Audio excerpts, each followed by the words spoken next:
अयोध्या की रामलीला का कि प्रदूषण ना फैले और पर्यावरण को नुकसान ना हो। जो हमारे प्रधानमंत्री नरेंद्र मोदी जी और सीएम योगी जी का जो संदेश है एक, वो हमने देश के अंदर पहुंचाने की कोशिश करी।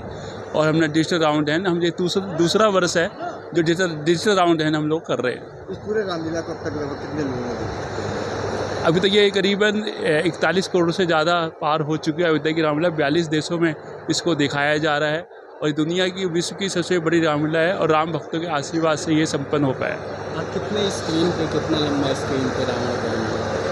ये जो है रावण दहन जो है ये करीबन हमारी 72 फुट की स्क्रीन है जिसमें रावण दहन का हमने आज वो किया।